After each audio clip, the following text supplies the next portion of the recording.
I'm Teresa Livingstone and welcome to Scundered, the podcast about embarrassing stories. I have two amazing guests today. They are bloody hilarious and probably should be stand-ups, but they're not. They are, however, very much a part of the arts scene in Northern Ireland, and I've got them here today because we have a kinship. I know that they've embarrassed themselves from maybe around 1990 onwards, and they've got some cracker stories. So please welcome Lucy Dougan and Mags White. Yay!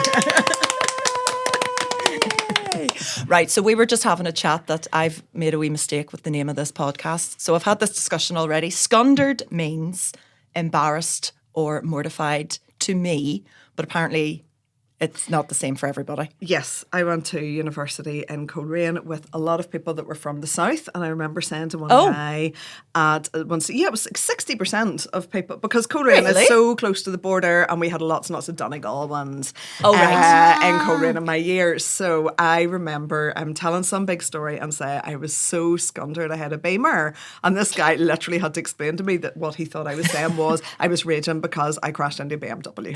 So yes, there's a translation, definitely a translation. There is. Scundered. And my ma thinks that scunnered means that you're done with this Annoyed, shit. fed up. That you're done. Yeah. Does anybody think it means embarrassed? No, we do. I originally do. Lisburn people would be, yeah. Well, that's the target audience for this podcast. Absolutely. It's just Lisburn. Women over the age of 40 in Lisburn, welcome. It's an occupational hazard in Lisburn being scundered, to be perfectly honest with you. So it is. Now, individually, you've both shared stories, and I do feel like we all we're sort of the same generation, aren't we? Mm-hmm. So we were like growing up in the 90s. Mm-hmm. And thank God there was no TikTok, YouTube, anything. There's not very much footage around of what we were doing. Imagine. But we were hellions. We didn't know each other, but we should have. I'm going to start, just to get us rolling, I'm going to start with a few would you rathers, just to see, we'll get the level of where we are in terms of how much we like to embarrass ourselves. So, would you rather have a full-blown moustache for a year or permanently hairy legs for 10 years? My dad has a very handsome moustache. Okay. So I can envisage that I could probably rock that. Yes. I've had probably hairy legs for 10 years. I was going to say, I think I have both. I'm going to say that most of the year, generally speaking, I do, probably both. And also, my husband is the hairiest person. Yeah. Really, I got, one day, he went for a nap, and the kids weren't there, and I thought, I'd love a wee nap as well. So climb into bed beside him, and I said to him, Anto, he had these woolly trousers. He said, Anto, it is roasting here. Why are you wearing those woolly trousers? And he goes, Mags, I'm not wearing any trousers. Ooh. Jesus. But his hair, like sometimes I worry that because he gets like bits of his hair stuck in other bits of himself and it just starts growing, that I'm going to actually start growing. I know. It's like so Velcro? Yeah. If he gets a bit of beard hair stuck in another bit of his body, it takes roots. I don't understand what you mean. Roots. It takes root. Yes, He should be donating that to people who need hair transplant. So like in Turkey. Unbelievably hairy. He's half man, half yacht. I swear. So there you go. I thought I was bad. No, I feel great now. I know. Does great. Fraser ever accuse you of wearing hairy trousers in bed? No. Teresa, No. You're not that bad. No, I'm not that bad. But I do see during lockdown, whenever obviously all the hairdressers and barbers were closed, Fraser grew his beard. Just my husband Fraser grew his beard to a ridiculous length, and he started to look like a mountain man. Like he looked mad. And it was driving me mad. I'd come down to breakfast and it would be waving at me in the mornings, just like, morning. Jesus. And I was like, please let me, can I trim it if you're not going to? And he's like, no, leave it. I'll get a barber to do it when they open. And as soon as the barbers started to open, they were still doing, they had restrictions, so they wouldn't do things around the mouth, obviously, because of COVID. And so Fraser still wouldn't go to the barber, and I was like, well, I'm going to find out. And I started to ring round barbers in Belfast, forgetting I had a lady voice, and being like, hiya, do you do beard trims? And they were like, not right now. And I was like, I really need one today. If you could sort it out today, It's been a tough time. And they were like, yeah, the beauticians will be open soon enough. Oh, Jesus. But Wow. Do you know what has been a major source of disappointment to me since like big beards became kind of fashionable? I was a massive Roald Dahl fan as a kid. Oh, me too. And you know in the twits on like twits. page 3 there was the diagram of all the things you would find in the beard. Living in in a Mr. beard. Twit's beard. So like an old cornflake and these kind of things. And I'm always really, whenever I meet a man with a beard, I kind of want to go... Like, I'm rummaging What's for people in listening to the here? audio. I want to go, what is there? The alternative sometimes is not good. Have you ever met somebody with a beard and you've only ever known them with a beard, quite a handsome man with a beard, and then the beard goes and you realise, I know, like, no. You Jen. needed the beard. Yeah. Oh. I know. You know, this is, or baked potato. It's... This is not an anti-men podcast. No. You know, but... Well, listen, there's got to be the other angle of that. Like, maybe there's some men who, whenever ladies wax their full fandango, are like... I know. You looked much nicer before. That's none of my business, love. I remember, this was about 20 years ago, talking about like hairy legs. I did something wrong. I did something to my foot. And it turned black, right? It was all bruised and black, and I hadn't fallen. I didn't understand why.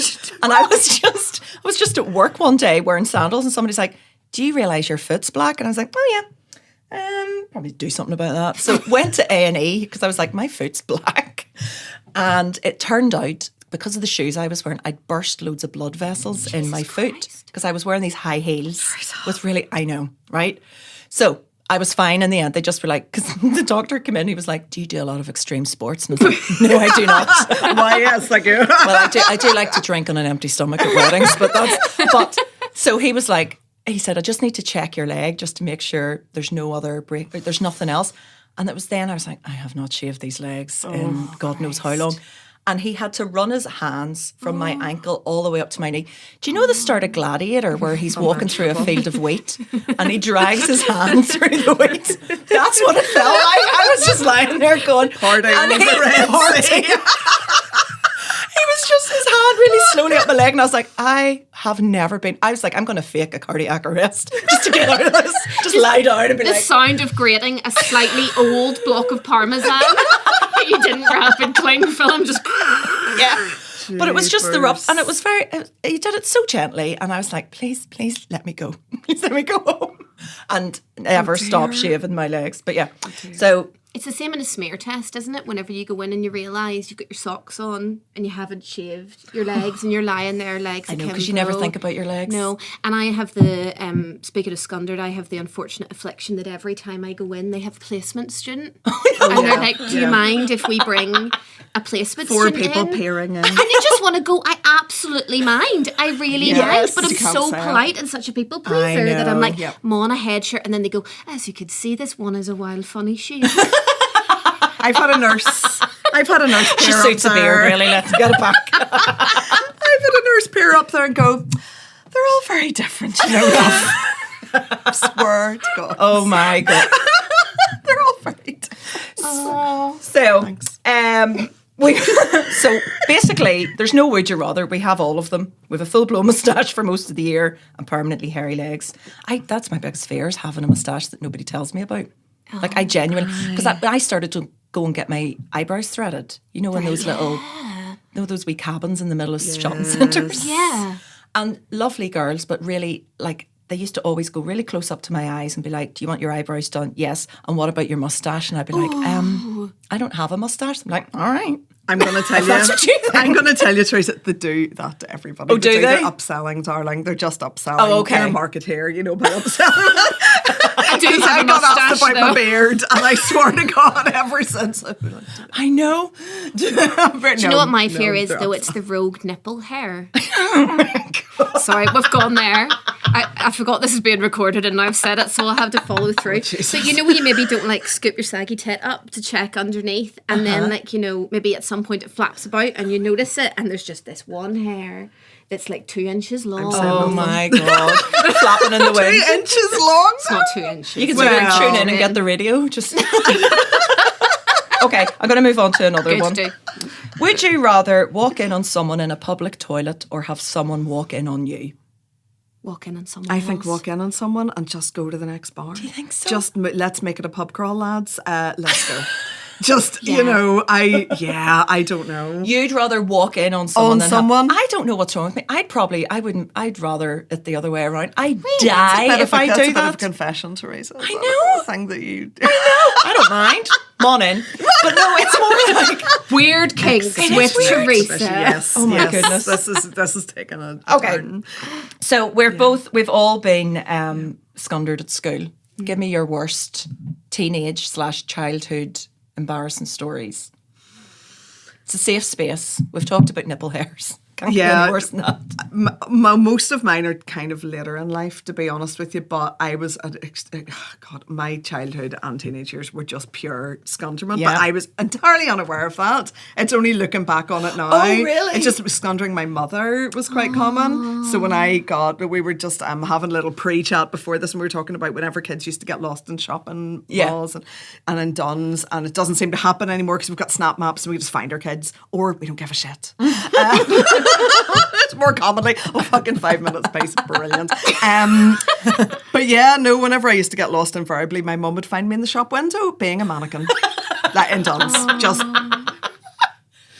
oh my goodness me. So after a while she didn't even bother going. She just knew she could just do her shopping pace and come back and I'd be there posing in the window. Oh God. And were you just waiting to be noticed? I just felt like they were my people. It was a stage. It was a stage. Like I was among the friends. Duns is our stage. Yeah, absolutely. All the Duns is a stage. I have real traumatic memories of Duns. Like I love a good Duns visit, right? Yeah. Except it's got a wee bit expensive. I don't know who Duns think they are at the minute. They've got very expensive notions. But when I was a kid, my mum used to take us there to get clothes and just make us get dressed in the middle of Duns. Just like nobody's looking at you, get your clothes off. And get your arms up. Yes. Yes. I was always in Duns, not even like holding a coat up, just like take your top off. And my mum would still be like, "Don't worry, paedophiles didn't exist." Well, I mean, you hope they weren't around in the 90s. Not in famously, not in Duns. Just not in Duns. Oh my goodness. Roll in the window with me. Do you think you were channeling that Mannequin movie? I just think I was just destined to be. I just wanted to be seen. Yes. And, I probably had seen, probably liked Andrew McCarthy a bit too much and had watched Mannequin and kind of thought, can I just say, I watched that movie recently. What the fuck? I know. These movies that you thought were appropriate as a child, I watch them now before I show them to my kids, like Drop Dead Fred and stuff, and I'm like, this is not okay. Mannequin is a terrible movie anyway, by anybody's stretch of the imagination. It is awful, but what? Watch it. If anybody truly is falling in love with a doll. Yeah. Absolutely. Yeah. And doing all sorts and knowing that there has been there's sexual activity going on with that doll thing. Yeah, absolutely. And it's all in his But head. I loved it. I actually still think I love it. It's the music. It's the music. That's exactly it's what all about it is. the music. Yeah. It's about the music. Do you think, what do you call that though, wherever like somebody has is it main character energy? Yeah. Is that what it's called? Yeah. I think as a kid I had that really, really badly because I was quite a strange child. Didn't have masses of friends. So like my hobbies included cycling around the turning circle of our cul-de-sac with my wee brown Fisher-Price tape recorder with a Best of the Carpenters tape in it. Okay. But I in my head this was very cinematic. Oh, I see. Yeah. Right. So you were thinking more of the visual of how this looked. I looked so beautiful. Yeah. Were you sort of in your head, because I used to do this, make my own music video? Absolutely. Yes, I wonder where songs will fit in. I still do that. Yeah. Where this would fit in the soundtrack of my life. Whenever they make that Mags biopic, obviously, as they obviously will. But apparently this is a technique. So like, Mel, the judge from Maths, or like the not judge, what is the specialist, the relationship specialist. Yes. She has this book about confidence, and she recommends that you do this, like picturing yourself in your life movie. Oh. So it's good to know that we're not psychos. This is actually a technique. But I think it's one thing to picture yourself in your life movie. It's another thing to be like, I'm in a music video. Yes, this is me and now. I'm performing all the time. My sister, I know my sister knows where I'm going with this. I'm the eldest of four, and the sister closest to me in age, there's only maybe a year between us, really. And she caught me in our front room at home acting out to a Cher song. But I've never forgotten this because it was a really bad Cher song. It wasn't even a good Cher song. It was Not Enough Love and Understanding. And if we go back and listen to that, there's a introduction where a violin plays. So not only was I performing the song, I was doing the violin part as well. Our violin. And it goes right? And I was standing in the living room just going such a loser. And I turned around, I just heard this thump, and when I turned around, my sister's head was just poking from the side of our door. She was crying silent laughter, just like, oh my God. You loser. And I'm the eldest, like, and these are my younger siblings, just like, you're an absolute disgrace. I was in a Christian mime group. Oh. What? What the hell is that? I had not planned to. What are you doing, like the crucifixion? Kind of. The crucifixion was this. Oh, stop. Oh, that's beautiful. It was called Christophany, and it was an interpretive dance group. What does Christophany even mean? I don't even know. And we wore black polo necks with it. That's naughty. Silver painted on cross. Oh my God. A Christian mime group? A Christian mime group. Why? I don't even understand what the purpose of that is. I lived rurally, Teresa. Here, can I book you for hobby horse? Oh my God. Get the band back together. Yes. That actually would be amazing.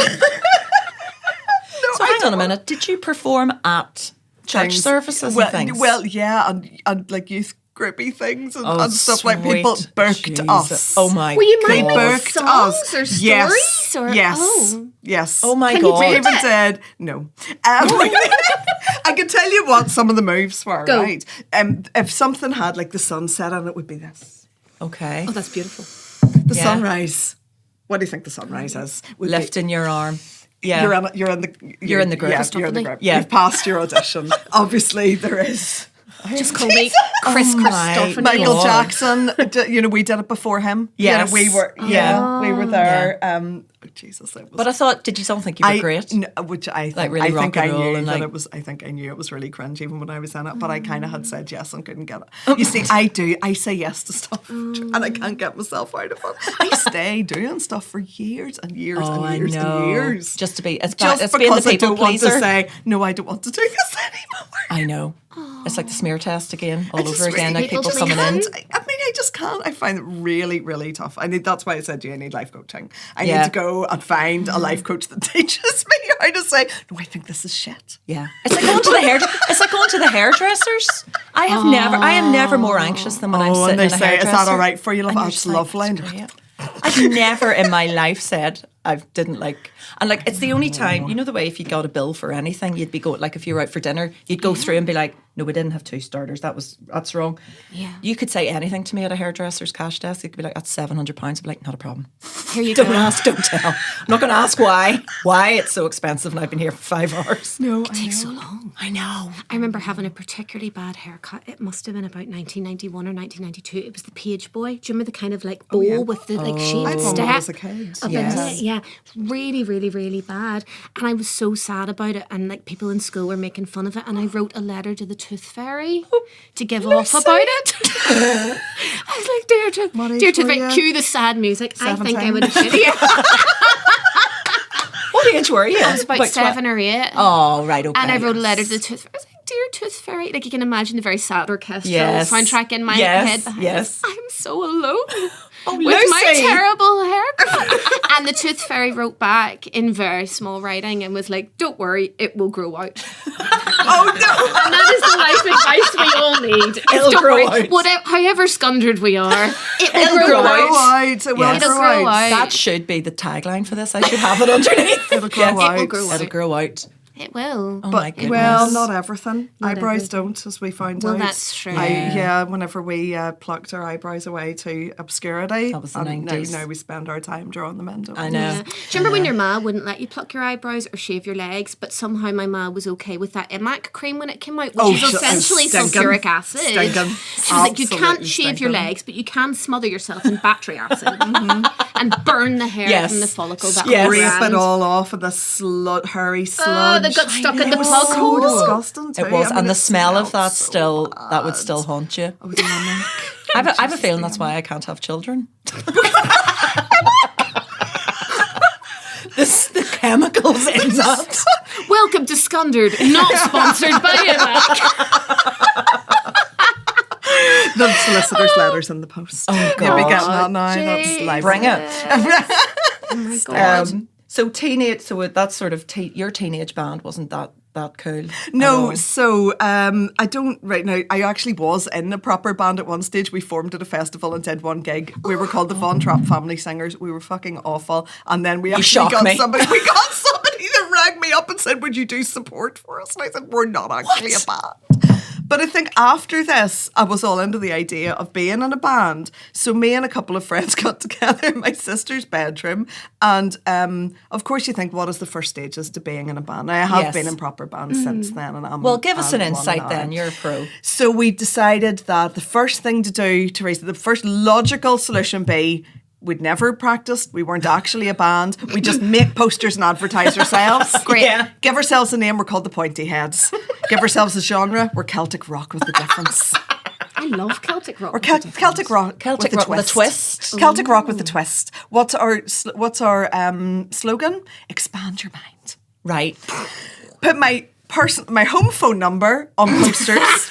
Got them photocopied en masse. A landline, of course. A landline. Yeah. 01846. Lisburn. Your parents answering. Parents landline. Hello, I'd like to book the Pointy Heads. No idea who they are. They're clearly 13. She's in her room. She's in her room doing homework. All back tomorrow. We loved the sound of Celtic rock with a twist. What the twist was, I never fucking knew. What were the posters? The posters had some kind of a Celtic emblem on them. Wow. And it was just bubble writing that you do bubble on your RE file. Yeah. I think like after leaving the Christian Mime group, this was obviously my way of spreading the good word of... Oh my goodness. So I don't know. I don't think we were a Christian band, though. I'm not sure. I don't think I would even do myself that. This was a transitional phase into working in the arts. Maybe it's a bit like Bono, really, you know, in a way. A bit like Bono. He was a church elder and then Celtic, was he? I didn't know Celtic that rock Bono. with a twist. Was he very religious then, Bono? Did he? It was a weird kind of a thing, I think. Now, I know people that know lots and lots about Bono. I don't know why I know these people. But anyway, it was a kind of a weird... It was now... Bono's one of the 2%. Bono's an Irish Protestant. So he's a Republic of Ireland Protestant. And it was a very... So it was like a brotherly kind of thing, I think. Really? Will you see now the comments you're going to get, Teresa? Tell me how wrong I am. Fact checking. That's fine. All engagement's good engagement. But was very religious. Make Very it up. religious. And then he went on himself, did he not, to Celtic rock with a twist? Well, he did. Oh, Mags, you're right. You invented you too. I kind of did. I did. Were you ever in a band, Lucy? Or I have been in several bands, most of them imaginary. your music videos? The most prolific one of them all was called Grrlcott, like boycott, except with girl where the boy would have been. And with two R's, good. putting the girl in girl. Girl. Right. So basically, this was like, it was like MySpace live journal generation. I would have been in my like sort of late teens, early 20s. It only lasted about 3 months. But basically I met these two girls and we were like, we like all the same music. We're going to be in this cool girl punk band. And but that's cool. One of the girls was really techie, so she built a website. I realise now I was just in it to score boys. Yes. I think even at the most time people start I was pretty Yeah. clear on that. But we had this shit hot pink leopard print website. Yes. And the piece de resistance on it was this, which member of Grrlcott are you quiz? You know, you could like... You've never heard of us? Take a bot. You know, like... Yeah. But which one are you? Yeah. You know nothing about us. You've jumped ahead. Subtext, which one would you ride? Let us shortcut you into which one you would get off without the backy Auntie Annie's. Please phone this landline number to arrange. Did you rehearse? So we went to one of the girls' houses once and we mostly updated our live journals. I think I actually broke up with a boy on live journal while I was there. Okay.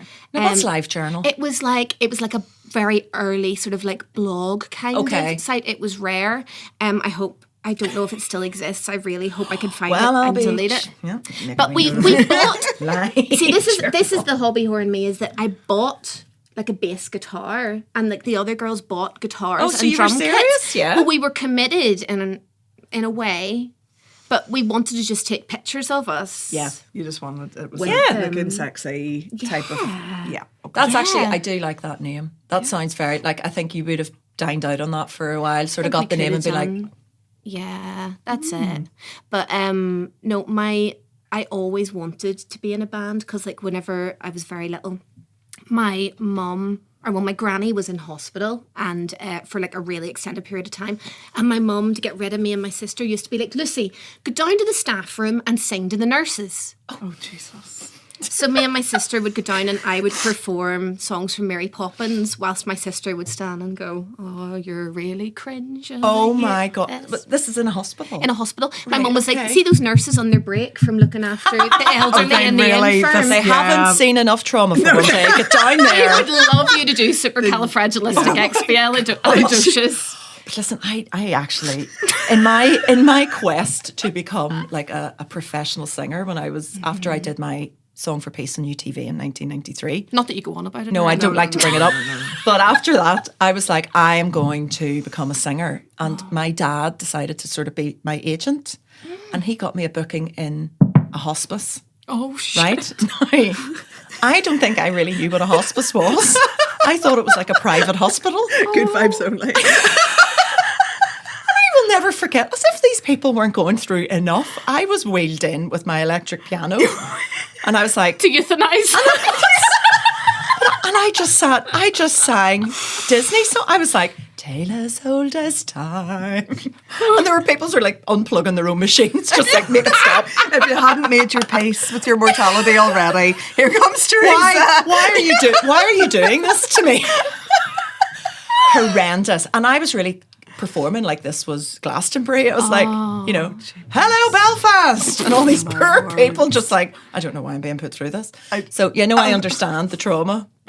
You could have done well in that circuit. We could have been in a band. I know. But there's still time. How can we put it all together? You can mime. Yeah, I can do the mime. I can do the posters. You guys, I can do the posters. Yeah, absolutely. Good at marketing. Yeah, excellent. Absolutely. I used to sing a lot of Disney stuff, and probably a bit to an age where it wasn't appropriate anymore, still thinking that was cute. Mm-hmm. I think until I was probably about 10, every time I went to Carrick Leisure Centre, which, is a really exceptional leisure centre, it's not.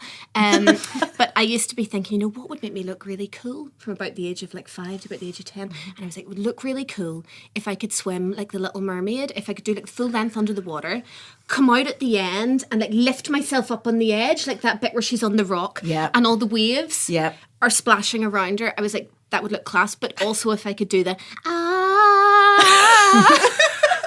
the same time, that would be sweet. Because the people of Carrick, the good people of Carrick will be they'd be so on board with that. They'd be like, they say it every time. I love it. I absolutely love it. Because I didn't think there was anybody else that did this, that I sort of walked around. Like if we went to Donegal and we were on a beach, I'd be like, I'll be back in a minute. I'd be walking up in the surf, sort of like singing a Mary Black song. Right. I thought you were going to be channeling Baywatch or something. No, I knew where I was in that department. You knew your place. I knew my place. I was in a woolly coat singing Song for Ireland. You were looking out to sea. Looking out singing Caledonia. And my family must have been, she's making a video. Just let her get it out of her system. She'll be back in a minute. Well, this is it. The kind of the dreams and ideas that you have of yourself do kind of, as you get older, they stay equally as ridiculous, but they just kind of change tack a bit. Because then I was kind of in my own head, I was like Marlena Dietrich whenever I went to do theatre studies at Coleraine. The romance of the Coleraine Portstewart Parish. So you went to Coleraine to do theatre studies. Mm-hmm. So then I was a bohemian. I left school. I left the years of the Celtic rock with a twist, and I thought I'm going to where everybody goes. Drama student. So I started smoking with a cigarette holder. Oh, stop. A shocking pink PVC jackets, ill-fitting. I bought it in Coleraine, charity shop, thank you. And I used to like sort of like drink whatever I drank. It was out of a brandy glass. Oh my God! I swear to God, I fancied myself the kind of queen of the avant-garde. Yes, and that was me for 3 years. I bet a lot of people remember you from that time. Seeing you walking up and down the main street, just like, and that is why I'm delighted there was no social media. There was no. I used to hear people 100%. talk about me, but they didn't know it was me. Yeah. You know, so I'd go, oh God, that's shocking. They go, see, they go, no. Did you see them ones that ended up on the skip on the main street in Port Stewart last night? That's a real disgrace. Here's me, that is shocking. And was there any sort of big stars came out of that cohort? There wasn't any Jimmy big stores Nesbitt? came out of it, but I do have a Jimmy Nesbitt story. Oh, do you? I worked in the Anchor bar, so that was the place to be because it was great because you got big tips from anybody famous that came in and the big golfers and the Canadians, the Americans. Is this Port Rush? This is Port Stewart. Oh, Port Stewart. Anchor is the kind like the Anchorage Inn, so there was also a lock-in at night, so you get to like work all night, get good tips. Drunker people are, more tips you got, and you'd have a pint at 7 o'clock in the morning and then go to your first lecture at 9. Perfect. And Jimmy Nesbitt did come in frequently whenever he was back home or whatever. That was his place that he'd go to. And so you were allowed to have your smoke break when you were collecting glasses. Back then, the years of smoking indoors, the wonderful 90s. And so we're smoking away as collecting glasses. You're only really meant to put... You with your cigarette Has anybody worked in a bar? Have you worked in a bar? Yeah, with yes, the I cigarette have, holder. yeah. And you know the way you're only meant to stack about 6 empty pint glasses, Teresa? After that, it's not safe. And there's a reason for that. It's because if you want to hang about Jimmy Nesbitt's table for a long time, thinking that you get the good tips and give him personal bar service, you know, to his table and everything, and the pint glasses are stacking up because you're collecting all his mates' pint glasses, then it's very easy for those to start to fracture in your hand from the bottom up and crack. And then you panic and just have to fucking drop them. And you shower Jimmy Nesbitt and all his friends with broken glass. Oh my God. Yes. But you know, it's probably given his face more character and now he can play those gritty roles. Well, how did he react? I don't know, but I remember he was in the BT adverts around then, and like somewhere in my head, all I can remember of him from that time was this like mugging to the camera going, "Thanks, BT." He didn't say that. Yeah. No, I think they were bad. They were bad. Mugging to the camera. Sorry, I'm not a huge Jimmy Nesbitt fan.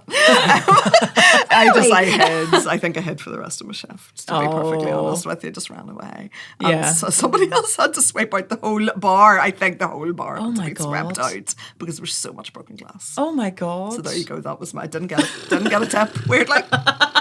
About that, bit mean of him. I never got tips when I was working I worked in a really tiny wee bar in Edinburgh when I was a student, but it was about the size. It was like one tiny little bar and it had maybe about 5 or 6 tables. So there was never enough people in to really get, and it was all locals. It was all sort of like older men coming in for the day shift and I used to just sit there and I would pour a pint and then sit down and have a pint with them, and then somebody else would be like, great. "Can I have a pint?" And I'd be like, "Oh, sure, I'll get myself one while I'm getting you one." But that's every time. I just sit there and be absolutely off my face by the end of the shift, and just be like, "See us on the bar." Somebody's paying me to do this, so I don't. I'm not a good bartender. I can't. Well, obviously not. I never worked in a bar. My first job was in this garage in Carrick, and it was one of the first places in Northern Ireland to have a Dunkin' Donuts. Right. Oh, wow. I know it makes it very exclusive. You're so glamorous. I know. So this isn't glamorous. I'm about to admit something which may land me in court or make me responsible for murder. Great. During the summer, the place would become infiltrated with wasps. Right. And they would land all over the donuts.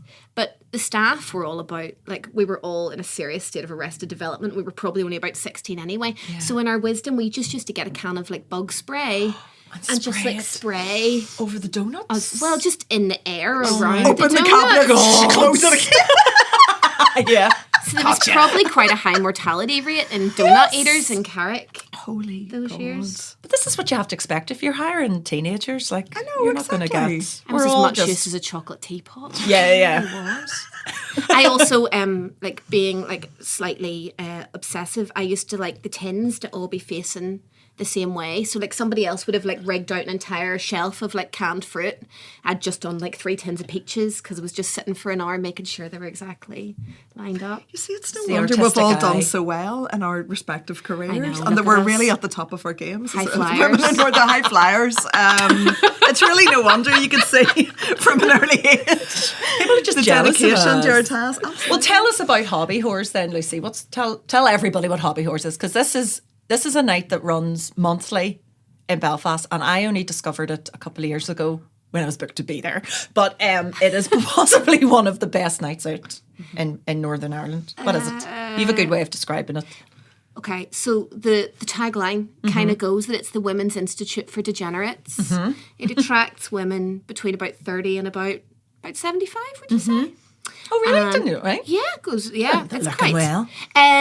What we all have in common is that we want a seat. And a bag of crisps. And that it's probably the only night out that we're going to bother our holes going on in about 2 months.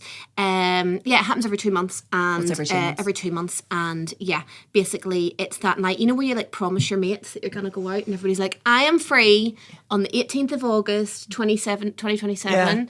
And nobody can agree a date. So they all agree and they come. And it is designed for people with short attention spans. We learn 3 things at each one, either people's interest in jobs or hobbies or interests or stories, but they only last about 20 minutes each. Yeah. Because after that, we're all like staring vacantly into doing music videos in our heads of ourselves. But yeah, I started doing it whenever I had my first son, who's 9 now, and I was sitting in bed during the night at like 4 a.m. Do you remember when you're like, I'm never gonna leave the house and this is my life now. But yeah, Hobby Horse. It's class. Thanks. Honestly, really I've never laughed as much in my life. Not at me, obviously. Just at everything else. You on stage, Lucy, you're fabulous. Thank you.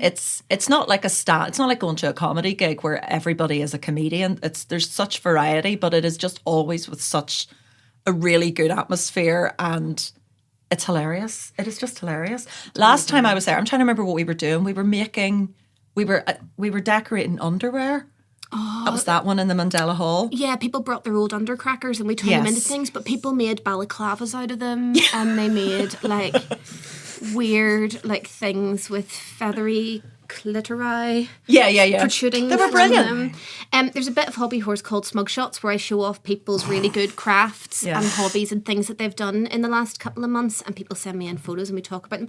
And Mag you sent in a picture of a clock you made. Yes, well actually, I'm sorry, I didn't actually make this clock. It was just something really crap. It's in my house. Right, good. Well, no, actually, no, I did do something right enough. I customised it. There you go. So I think it was my sister probably got this for me because we get each other wonderful things for Christmas, and she got me a Phil Mitchell clock, and it's essentially just a canvas of Phil Mitchell's big fat head in black and white. Just the head fills the canvas, so we screw with the clock mechanism stuck on it like you used to do in technology in school. Do you remember? CDT. The clock mechanism stuck into it. And so I just decorate him as to the season. Yeah. So and is he grimacing? Like, is he's not smiling, I presume? It just looks butch. Yeah. Whenever, at night, sometimes I look over. He hasn't worked now for years, but whenever he did work, I used to say, the clock. I thought you were talking about his career. No, of course he hasn't worked for many years now. No, he's still in it. I think he's dead all the time, and then I put it on again and go, he didn't die that time. Anyway, it's like Helen Daniel. Yes. Phil Mitchell's the character is still alive. Still alive. But like Helen Daniels has nearly died about 97 times. Yeah. She's gone now. Sometimes I say at night, Phil, what time is it? And Anta will kind of like do his voice. I think behind and go, it's time to sling your hook. Or time to call me brief. But I decorate him, so I put a wee Santa hat on for Christmas, or I deck him out with tinsel, and this is what, because I can't do craft for shit. So that's what I decided to send in to Lucy for. Phil Mitchell clock. Phil Mitchell clock. It was very beautiful. Yeah, thank you. Art. Thank you. Yeah, well, I feel like, it really goes with the style of my house. Very curated. Yeah. Have you met anybody? So Mags, you're the director of the Imagine. I said that very sort of director of the Imagine Festival in Belfast. So do you come across people like not Phil Mitchell, but you know. Have you booked Phil Mitchell? Well, when is Phil Mitchell performing at the Imagine Festival? If I could get him on the theme of politics and ideas, I think it's all about the thing. Yes, look, you know, the people that we kind of, the buying power that we have is minimal, Teresa. We do get the odd kind of headliner, and I'm only in this job from the end of last year. So I've done one full Imagine by myself. I'm heading into my second now, and I'm going through the bookings process. So I'm going over, doing the fun stuff. I'll be going out shopping for acts in Edinburgh and stuff this year. Oh, really? So that's fun. Cool. Are you in Edinburgh this year, Teresa? No, I'm going over to, I'm not performing. I am going to go over and see it because I was there last year performing. Yes. And I thought, in my mind, because my show was in the afternoon, so I had this little idea that I would just be doing a bit of flyering in the morning, do my show, and then I'd just go and see shows. Yeah. And it just never worked out. I was shattered for most of it. If I had done Edinburgh in my 20s, I would have had a very different experience where I was like, I've done my show, I've talked to people for 4 hours today, I need to go to bed. Yeah. And I actually think towards the end I got COVID. I didn't realise it at the time. My last 4 shows, I was so ill, and I just thought it was because I was just run down and tired. But it was so bad. Like I think I came home and I was sick for another 3 or 4 days. And I was like, I think that was COVID. So that means probably everybody else who came to see me, thanks for coming and supporting me, but you have COVID now. Free gift with every purchase. Yes, but I lost my voice completely. And obviously my show has songs in it. So it's okay to be sort of gravelly whenever you're talking. I could get through it. So I was having to try and cut the number of songs, and by the last, I didn't cancel any of my shows. I was such a wee trooper. I was like, I don't want to pull a show. I'm going to just keep going. And by the end, I had dropped the key of all the songs by about 4 tones. Yes. So I was singing like I have a song, Nice Ladies, which is normally like, we're very nice ladies. And I was like, we're very nice ladies. And at one point I just sort of rapped over, I was just speaking the lyrics. I was like, rapping. No. But, and it still managed to go, like I got a reviewer in the last day and I had no voice, and he still gave me an amazing review. And I was like, oh my God, maybe I should just do it like this all the time. Yes, I'm quite terrified of going over working, because I've got all these great plans, and I probably book myself to say at least 10 shows a day, and my kind of 3 or 4 days I'm going to be there, and I'm just going to be absolutely wiped. But I'm looking forward to it. Great it's the fun bits. I'd love to do that. I'd love to be like a scout to go around and sort of be like, the programming is good. It is you. It's quite high pressure. Like, you know what I mean? You've got to kind of cater for, you know who your audiences are, but you also want to push the boundaries a bit. Yes. And we've had some brilliant people. I've got some good acts sorted out for this year, but there's never anybody that's, gigantically famous, to be honest with you. Probably the most famous person I ever met was completely by accident when I was working in a theatre in Stratford, Ontario, whenever I lived in Canada, which was, I was staying in a little hotel that was owned by friends of mine in St. Mary's, Ontario, and they were having a party, and one of the people that stayed with them frequently was Christopher Plummer, because he acted in the theatre that I was working in. And so, hey-ho, in comes Christopher Plummer, and I'm sort of sitting it out, and I'm going, like, I'm just a wee girl from Northern Ireland. I don't know, I'm going to sit over here and play the piano, but I can't play the piano. But in your head, though. I was just tinkling. And then I realised... I had a band called the Von Trapp Singers, Mr. Plummer. Well, exactly. Have you heard of the pointy head? It was very... Have you heard of the pointy heads? But yes, the Von Trapp Family Singers. Yes. So there I was, kind of just tinkling away, kind of ding-ding-ding with my little drink. And he came over and sat beside me on the piano stool. And we kind of attempted to play Chopsticks together a wee bit. And was he lovely? Was he gorgeous? He was very, very nice. And I didn't really think it was that big a deal at the time until later. And I just mentioned the Anto. I think we married about 3 years. I was like, I met Christopher Plummer once. And he went, yeah. So it was lovely. But yes, there were stars that acted in that theatre that were very, very nice. They were just lovely people. So there you go. Oh, Christopher Plummer and Chopsticks. Gorge. That's how I know I've aged. Like when I watch Sound of Music now, I'm like, he is fit. Yeah. Never would have thought that. Yeah. Well, also when you watch it too, the woman that he is with, the blonde. Yeah. Like when I was growing up, I was like, what a bitch. And now I'm like, absolutely fair play. Yeah. This fucking weirdo coming in. Yeah. This weird nun that keeps singing and dressing the waids and curtains. And putting on shite puppet shows. And being like, watch our shite puppet show. If anybody who has kids and they're like, look at this, mommy, look at this, look at this. That poor woman's not even married in, and she's having to look at this, with fucking goats.